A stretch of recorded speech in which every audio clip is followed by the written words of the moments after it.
Yasodhanandana Brajananandana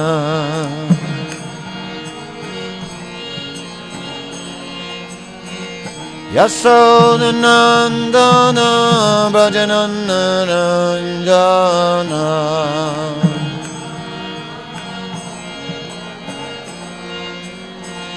Yamuna Tira Vanachari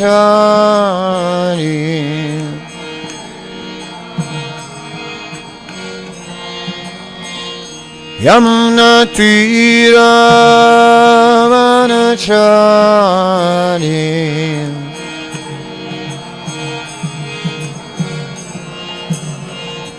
Jaya Radha Madhava Kunja Bihari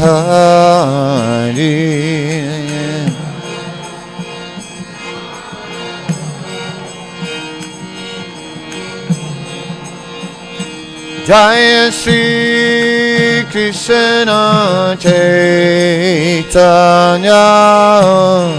Prabhu Nityananda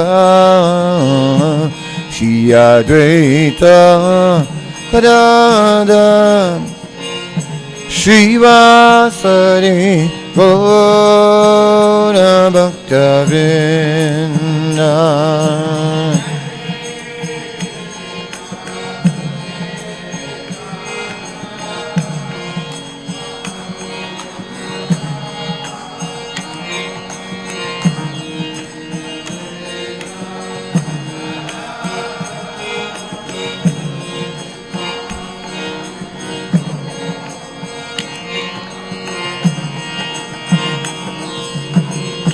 Hare Krishna, Hare Krishna, Krishna Krishna, Hare Hare, Hare Rama, Hare Rama, Rama Rama, Hare Hare.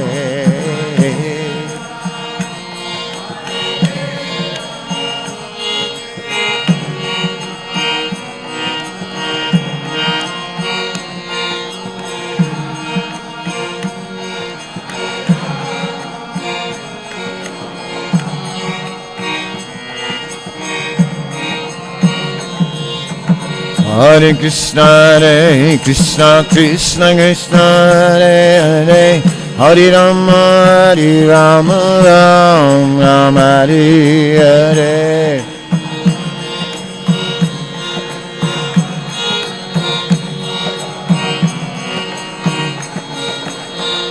Hare Krishna, Krishna Krishna, Hare Hare, Hare Rama, Rama Hare Hare.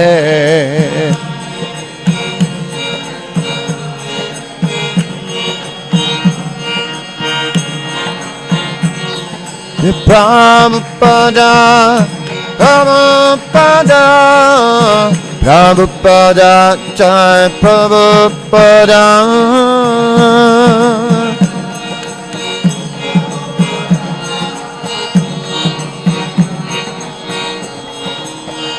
Prabhupada, Prabhupada, Prabhupada, Jaya Jaya Prabhupada.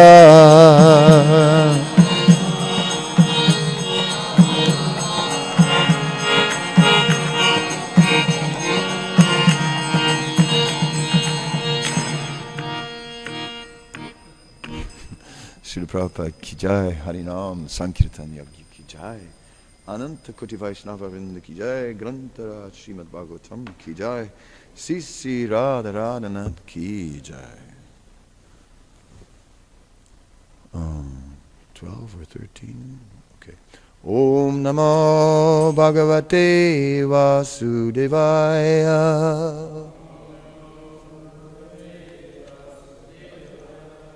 Om Namo Bhagavate Vasudevaya.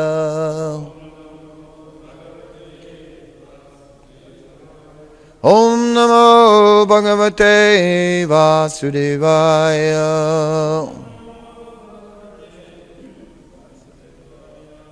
Reading from Srimad Bhagavatam, 3rd Canto, Chapter 23, Devahuti's Lamentation. Text number 12. Maitreya Uvacha Priyaya Priyamanvichan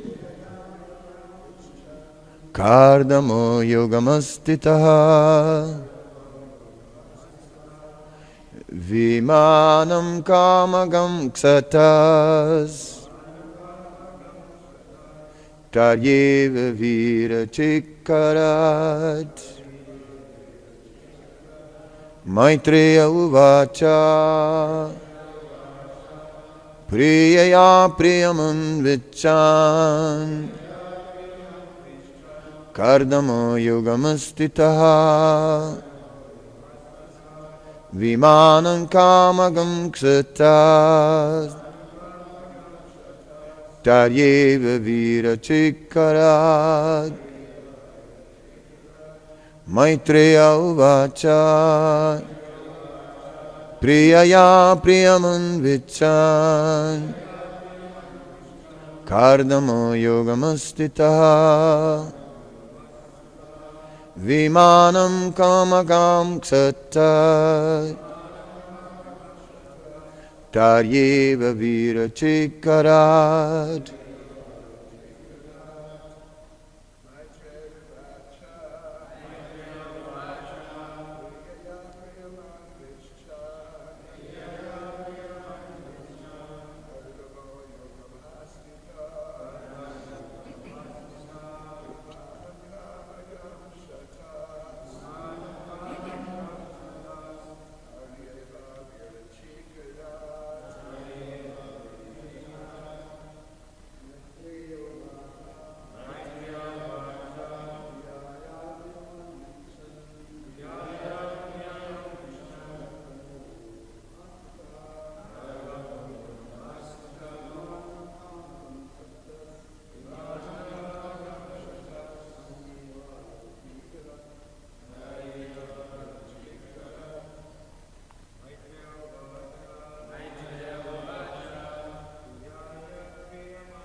Ladies,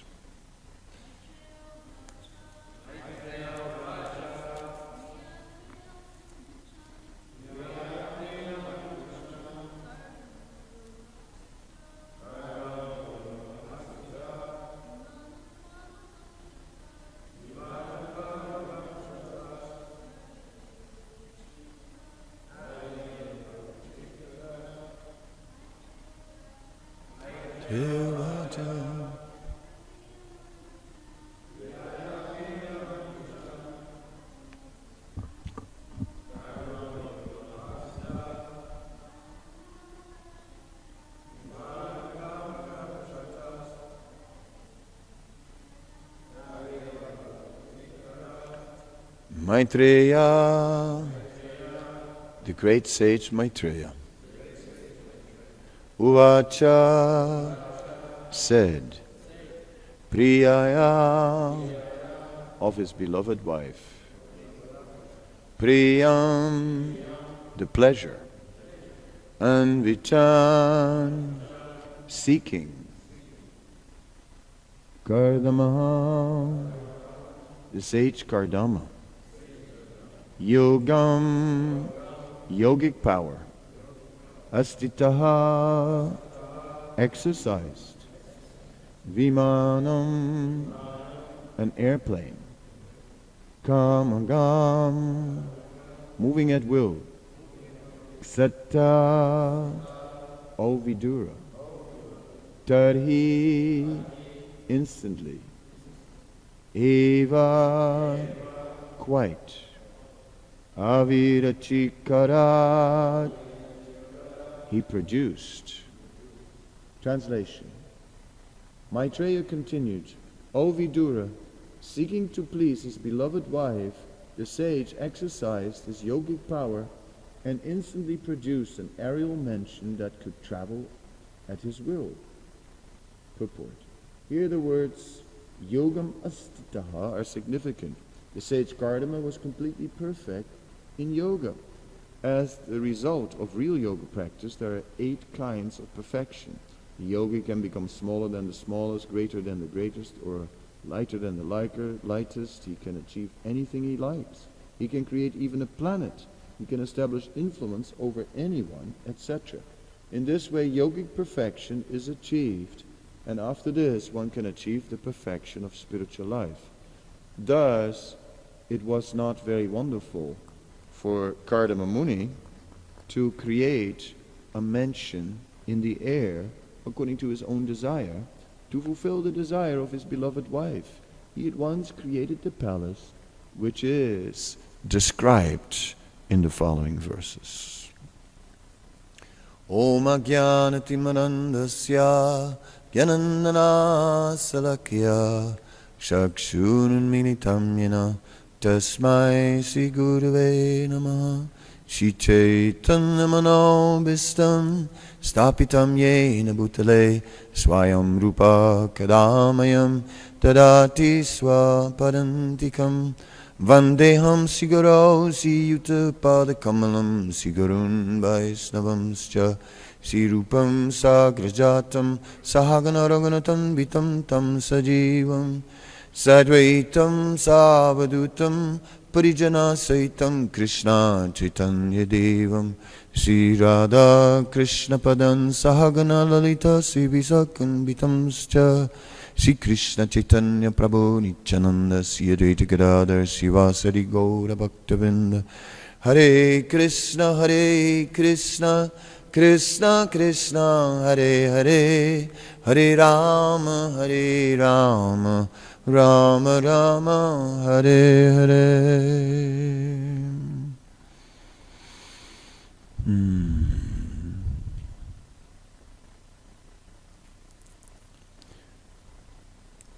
So just looking back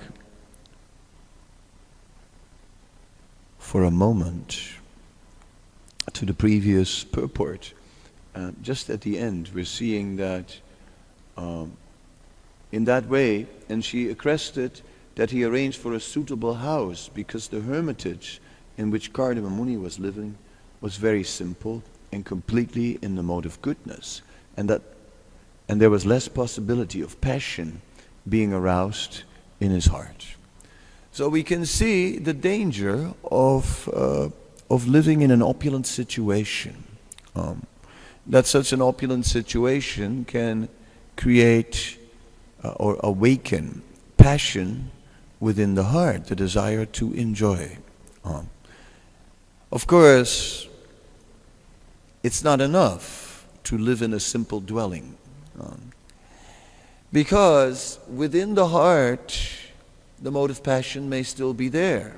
So that is interesting that we are seeing that the internal experience of the mode of nature doesn't necessarily correspond with the external manifestation of the modes of nature. We may be in a situation of goodness, but in the heart, passion is raging. Or the other way around. We may be in a situation of passion, surrounded by passion, but internally in goodness. And that is the minimum level in Krishna consciousness. To at least come to the mode of goodness. Tadara jas tamo bhava kama lobadiyas che matevati tanvidi stitam satpapasidati. That we are rising above the influence of the lower modes of nature. Tamagun, Rajagun, the influence of ignorance and passion. And we become situated in the mode of goodness. And then from there we can come to the mode of pure goodness, of Visuddha Sattva. Not only Sattva. Sattva is where we are engaging in activities that are prescribed in scripture. And in this way, always protected from the lower nature. but the lower nature may still remain. But within Visuddhasattva, that action of goodness has also entered internally. And in the heart, all desires for material enjoyment have disappeared. So we see that in the sage Kardama Muni, not all desires for enjoyment had completely disappeared from within the heart. However, at the same time we see that he was very thoroughly established in the mode of goodness, externally. And therefore, and that also sufficiently had been established in his heart, that he had a deep commitment to the mode of goodness. Therefore, even when he created this palace could not distract him. The palace was a means for expressing his material desire, but he expressed it in an authorized way.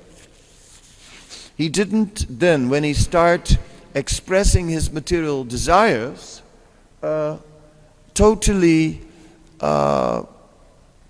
let them go out of control. So it's interesting because we see sometimes how people are changing ashram and how they are for a long time in a brahmachari ashram, a renounced ashram, and restraining themselves by the principles of the ashram nicely, strictly following principles, strictly adhering to a program that supports following these principles, a strong sadhana, and so on. And then when the change of ashram happens, then it's like the lid has been taken off Pandora's box, right? And Pandora's box, if you're familiar with the Greek mythology, was a box where all the passions and all the evil of the world was sort of kept. And once that box was opened, then the floodgates opened. So in this way, we can see that a change of ashram should not be that we go from a situation where we are established in practice according to the mode of goodness, and then go into a situation where the restrictions are lifted and the dams are broken and just the material desires are gushing out, and we just get swept up in the current of these desires helplessly, beyond control. And what are we doing now? And we go to the bottom, we go and we even go below the proper standards of ashram, and illicit sex may come around the corner.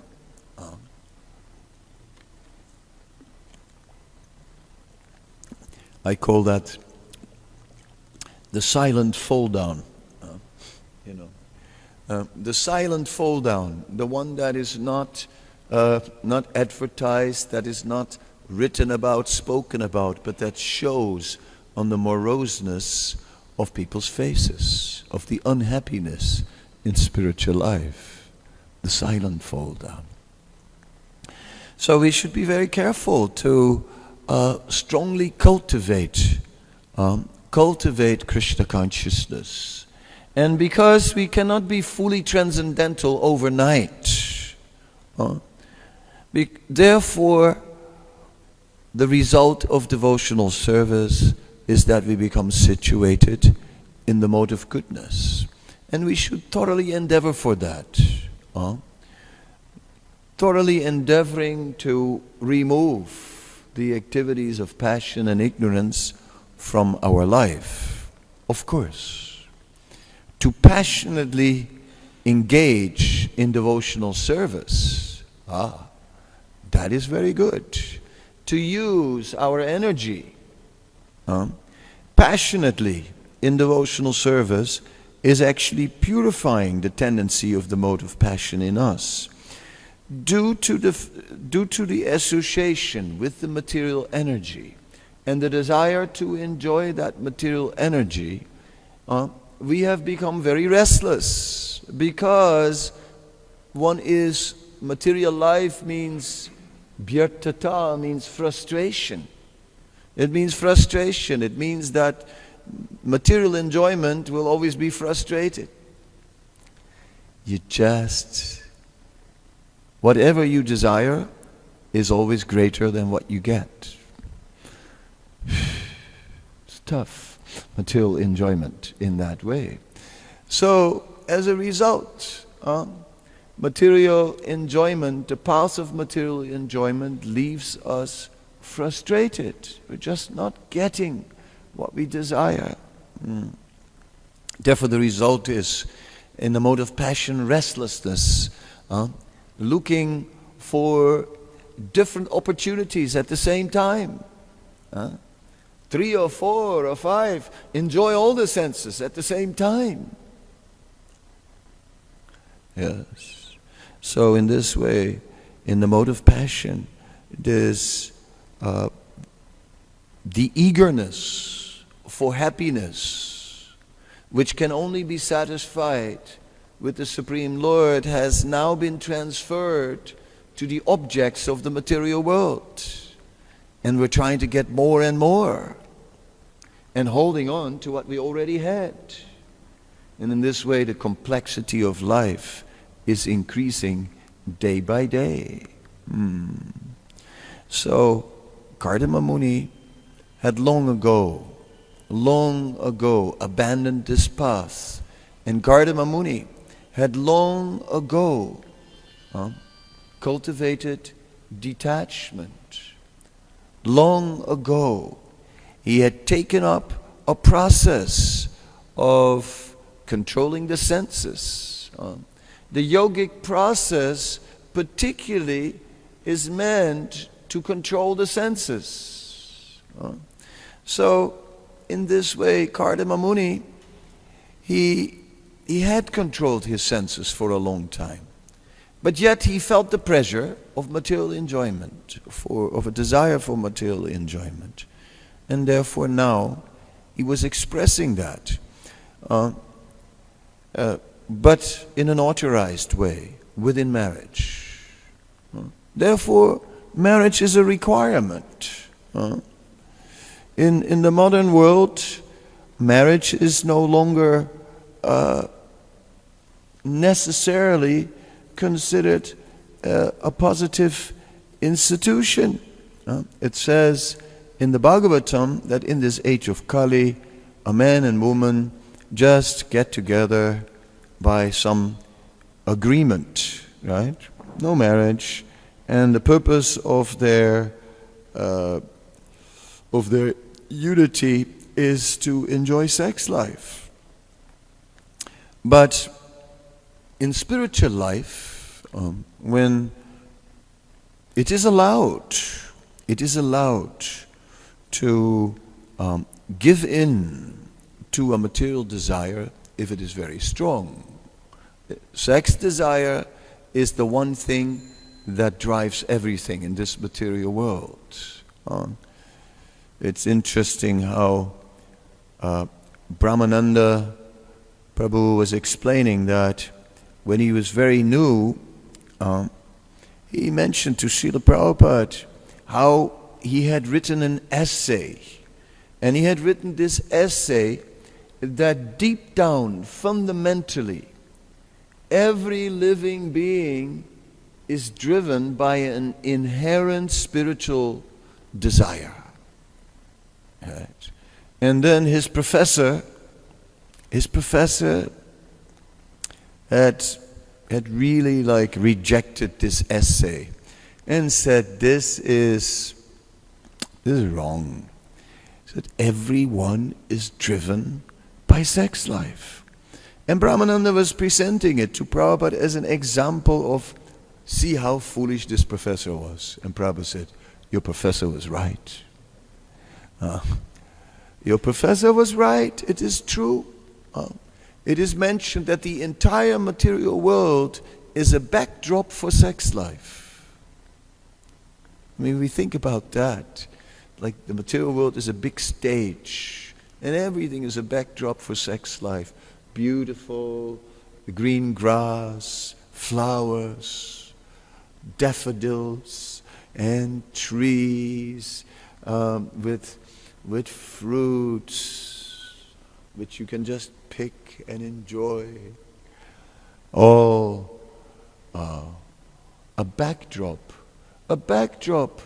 for enjoying sex life. The entire arrangement in this material world is simply for that. And we see how Srila Prabhupada would see things like that. How he was speaking about sports and girls in playing tennis in short little tennis skirts and so on, and just totally focused on the ball, while actually the men were enjoying looking at them in their short little skirts. So the material world is like that. Sex life is constantly present in this way or that, in a glance. Sex at a glance. Don't look twice.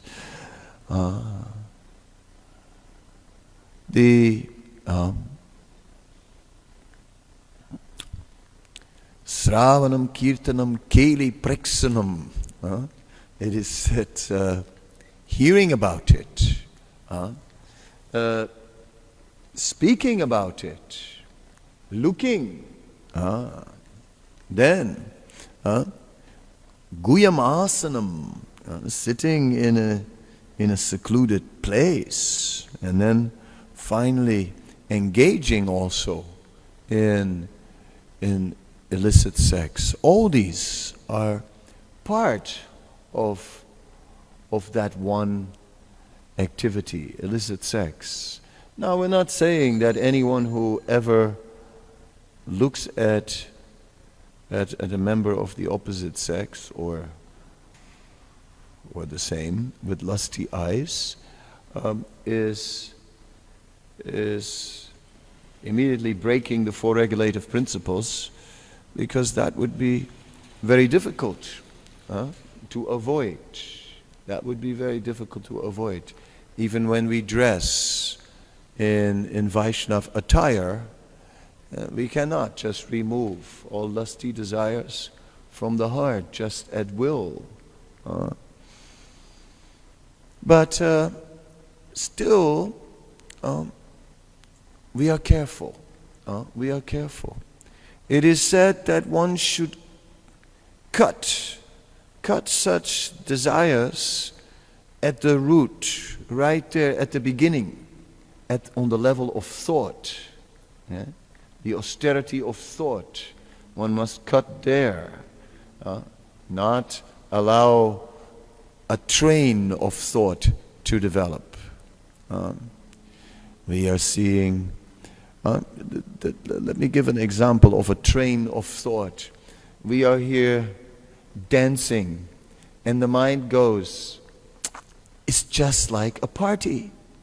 And as soon as the word party pops up in the mind, suddenly party, boom, suddenly memories pop up, right? Party, of like so many parties that we've been in the past that were not exactly Krishna conscious. And then party, and suddenly in our mind we're there at the party where we used to be. And and even the kirtan's going on, but we are not in the kirtan party. We are in another party. We are in the party of the past. And suddenly so many, and then of course, there she was, or he was, or whatever. And then, and then comes from one step, the next one. From one coach, the next coach.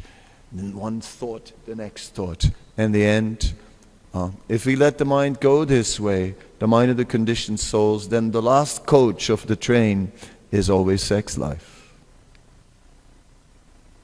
That is material conditioning.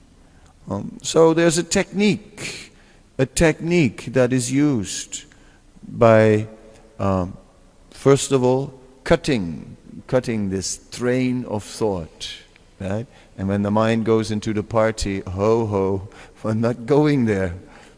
No, door closed. We're not going back into the past, or we're not going with our mind looking at the activities of other people. Satsarup Maharaj wrote so many things, and in one thing he wrote about compassion.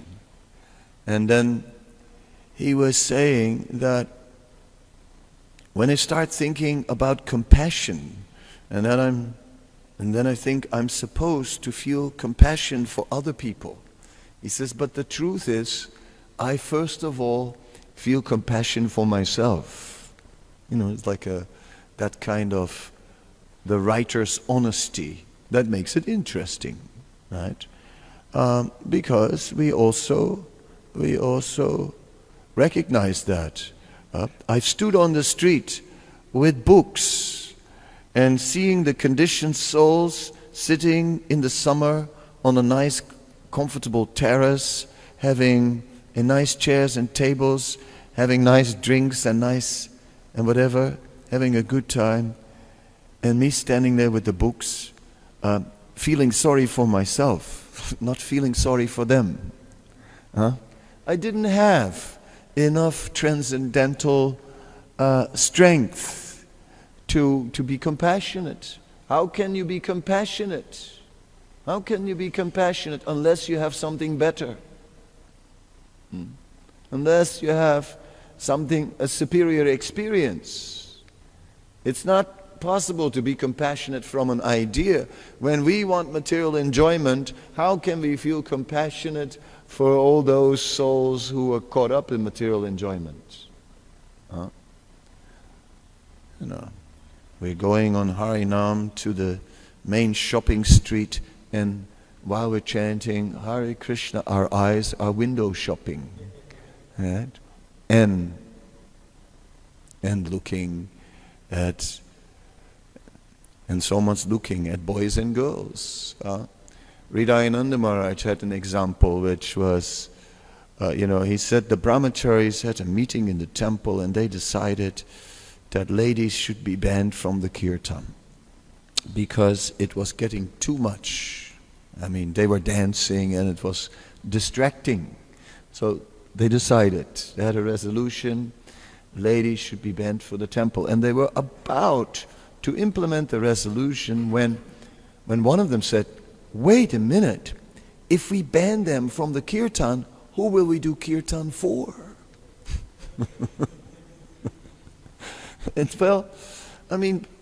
But there are these subtle influences. So it is true that therefore we rely on an external code of behavior. First, Vaidhi Bhakti. First, we're learning about Sadachar. How is a devotee supposed to act? And we're very carefully learning, right? How does he sit? How does he speak? How does he eat? How does he dress? How does he conduct his all his activities from the beginning of the day till the end? And we have to make these standards our second nature. That has to be practiced.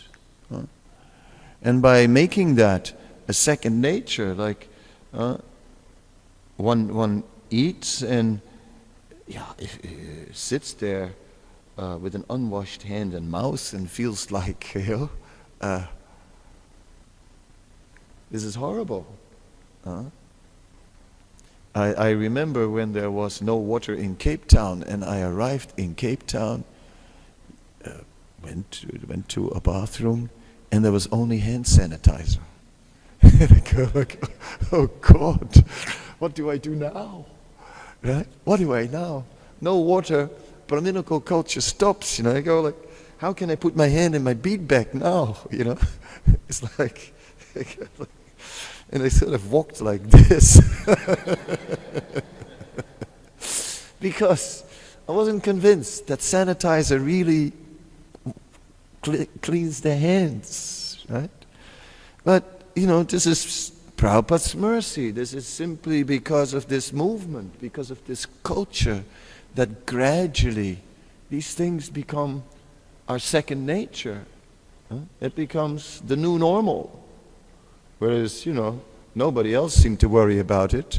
Everyone thought, it's fine. You got sanitizer. You know, that's okay. I wasn't so sure if sanitizer really cleans the hands. Right? So, like this, there's a culture. And that culture is not immediately bringing about a full change of heart, but that culture will support us to be in the mode of goodness, and then gradually it also starts to go inside and purify the heart from the outside towards the inside. This is in the Vedic or in devotional service. In devotional service, there are 9 processes of devotional service. Yesterday I was enjoying very much, I was reading about Nityananda and how Nityananda had decorated his body with so many ornaments and so on. And then Nityananda said to Lord Chaitanya, I've given up my renounced lifestyle of the mode of goodness. Now, by your desire, I'm wearing so many ornaments. And then Lord Chaitanya said, the only ornaments I see on your body are the ornaments of the 9 processes of devotional service. I don't see any other ornaments on your body. So yes, these are our ornaments, the 9 processes of devotional service. And the 9 processes of devotional service may be subdivided in 2 categories. The Bhagavat Vidhi and the Pancharatriki Vidhi.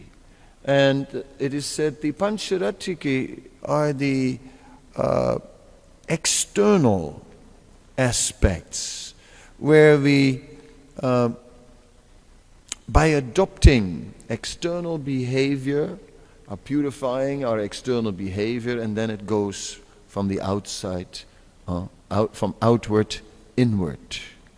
And the Bhagavad Vidhi, which is hearing, chanting and remembering, is just happening on the inside. Krishna there, on the inside. Bringing the direct stream of the glorification of Krishna into, I also said that yesterday in the lecture, that our mind is like, sometimes we mention the stream of thoughts. We said the chain of thought, the stream of thoughts, right? So the mind has this constant stream of thoughts, and we should just make a direct channel and just feed Sravanam, Kirtanam, constant hearing and chanting into that stream of our thoughts. And then, yes, then it gets purified. Just like Prabhupada gave the example. You have a glass of water and there's a drop of ink in the water. How are you going to get it out? Please take out this ink from the water. You know, it's like impossible. How can you take it out? How can you take, there's a drop of ink in a glass of water. Please take it out. How do you take it out? Very simple. Keep on adding water. Keep on adding water and eventually it will be clear. It will be clear. All the colored water will run out and eventually it will be clear. Keep on adding water. Add the transcendental sound into our consciousness. Add it at that transcendental sound again and again, and the transformation within will take place. It will start to change things. Hear the Srimad Bhagavatam, and suddenly in the middle of the day you think about Kadamba Muni. Huh? Yeah, it's like that. Even when you're out there, even standing in the queue, with a shopping cart to buy some potatoes, and suddenly, there it is. Kadamba Muni and his palace, and how he was in the mode of goodness. And by remembering how Kadamba Muni stayed in the mode of goodness, suddenly we also feel inspired to be in the mode of goodness. So, how nice it is hearing Srimad Bhagavatam, because by hearing Srimad Bhagavatam, we'll remember Srimad Bhagavatam. And by remembering Srimad Bhagavatam, we will be able to take shelter and control our actions, and we may not be may not be swept up by the currents of the mode of passion, which are very strong, because we'll be anchored in remembering the Bhagavatam. Therefore, we're reading the Bhagavatam again and again, and more, until we start to see Shastra Sakshus through the Bhagavatam. Then we see the whole world through the Bhagavatam. And that is the idea. And we become deeply absorbed, and we see Krishna everywhere. Bhagavatam is designed in such a way to see Krishna everywhere. Not only to see that Krishna is behind things, that he is the cause of all causes, but to also show how Krishna expands himself, and how Krishna is part of every aspect of the process of creation through the Purusa avatars, how Krishna is the deity that controls the intelligence, how Krishna expands himself, the deity that controls the mind, how Krishna is the origin of all jivas. All these things are there in the Bhagavatam until we thoroughly see, very thoroughly see everything connected with Krishna.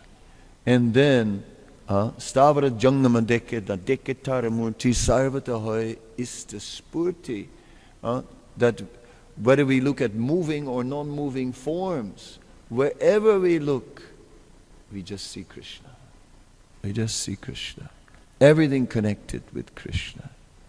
And in this way, automatically always Krishna conscious. Not Krishna conscious by trying to force the mind. I have to be Krishna conscious. I have to be Krishna conscious. Oh, how can I chant more attentively? I have to chant attentively. I have to chant attentively. Push. I have to. Impossible. Like a bar of soap under the shower. Try to catch it. Of course, bars of soap are going out. But you see the point. So slippery. That holy name, to keep it, is so slippery. There it is. Phew, slipped my mind. But when we thoroughly see Krishna everywhere, thoroughly, everything connected with Krishna, then we'll just chant Hare Krishna, Krishna Krishna, Hare Hare, Hare Ram, Ram Ram, Hare, while seeing Krishna everywhere. When will that day be mine? Thank you very much. Any questions, any comments?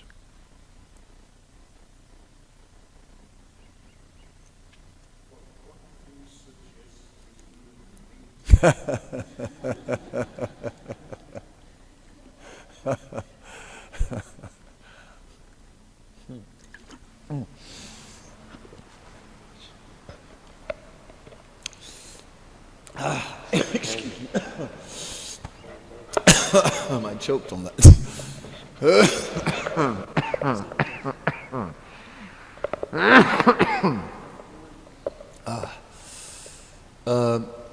What do we suggest that we do in the meantime? In the meantime, we have to become very humble. And we have to realize that we are not yet transcendental, that we are not yet filled with spiritual strength, and that we don't see Krishna everywhere. and therefore that we need to take shelter. We are in need for shelter. That's very important. It takes a while to come to that realization. In the beginning, in Krishna consciousness, you sort of feel like, well, I've taken up this process. I am now chanting Hare Krishna 16 rounds. I am chanting 16 rounds. I am doing devotional service. Picture. I am doing devotional service. So in the beginning, we very much see ourselves as I'm doing this. I'm making a lot of advancement. Going very quick. Huge jumps. I mean, yesterday I started chanting 16 rounds, but I'm already chanting 25. I'm chanting 25. And, I'm working on increasing. Yes. Last week I was chanting 25, but now I do 32. Yeah, I do. Yeah. How many are you chanting?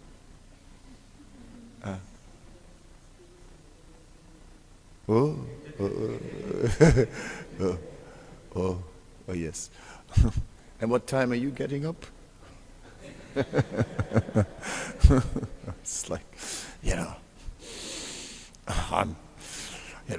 I'm getting up at 2 o'clock. Wow.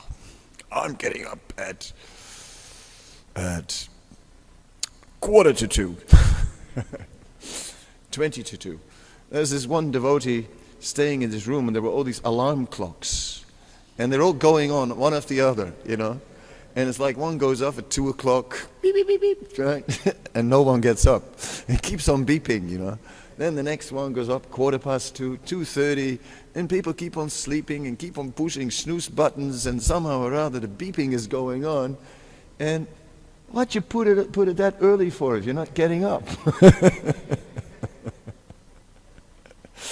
One devotee lost it and is sleeping in a room with like a dozen other devotees, and all the alarm clocks were beeping and no one got up. And then he got up and started throwing alarm clocks out of the window.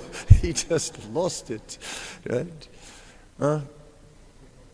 Yes. So in the beginning, maybe it's all about what we are doing, I'm doing, and this, and how we are being perceived by others. Then we come to a point where we realize that actually I'm struggling. To be really honest, I'm struggling. Actually, I'm trying to be a devotee, but I'm struggling. It's not so easy. And then at that stage we realize I need shelter. Chaitanya Charitamrita Durgame Patimendasya Skalat Padakatir Muhuyat Kripaswasti Danina Santa Santavalambanam. My path is very difficult, my feet are slipping again and again, but with the stick of the mercy of the Vaishnavas for my support, I can stay on the path. All right, I need the devotees. I need to serve the devotees. I need their mercy. I need actually, I need what they can give me. I need to be with the devotees. I need shelter. I need shelter of Tulasi. Oh, Tulasi, Krishna Prayasi, I bow down before you again and again. I need shelter.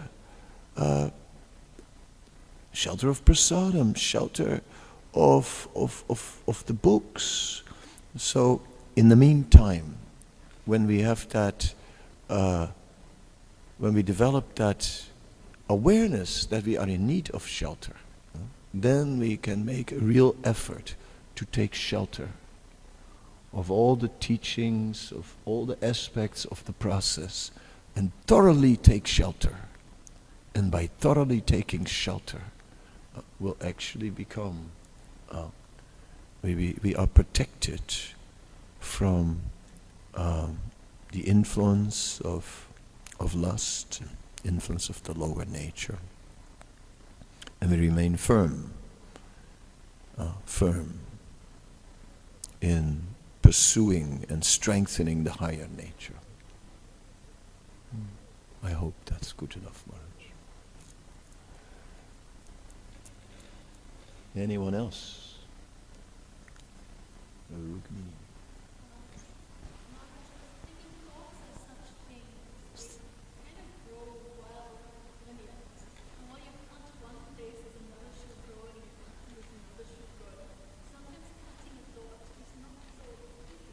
Yes. Thoughts are such things, they kind of grow wild. And controlling thoughts is not so easy. So, now if we look at that statement, right, objectively, without really making you the owner of that statement, but rather taking that statement and say, if we would have been honest, we could have all said it, right? Take it in that spirit. Okay, so now next I can look at it objectively then. It's not that I'm targeting you. Now I can say, well, then look at at that and see how much we are afflicted by the lower modes, that our thoughts are going wild. It really means that we don't have much piety. What did we bring with us from previous birth? Eh? It really means that we are residents of the age of Kali. Is it true? Kalu Sudrasambhava. What sanskaras did we bring along? What practice in regulative principles did we bring along from last life? Not many, I guess. Not much discipline. So yes, this is the situation. Not much piety. So when our thoughts go wild, we understand that this is due to our impiety.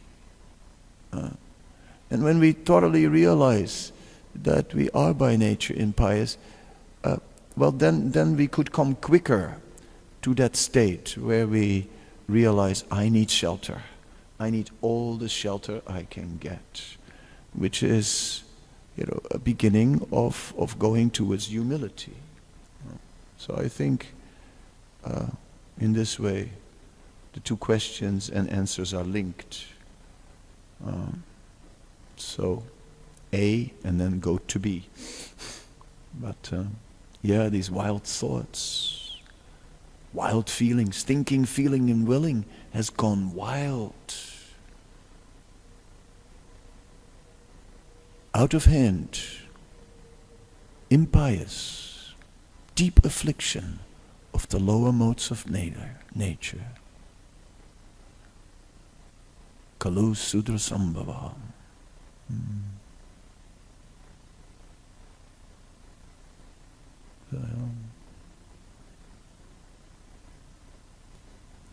Anybody else? Or should I end here? We'll end here. Thank you very much. Srila Prabhupada ki jai, Grantara Srimad Bhagavatam ki jai.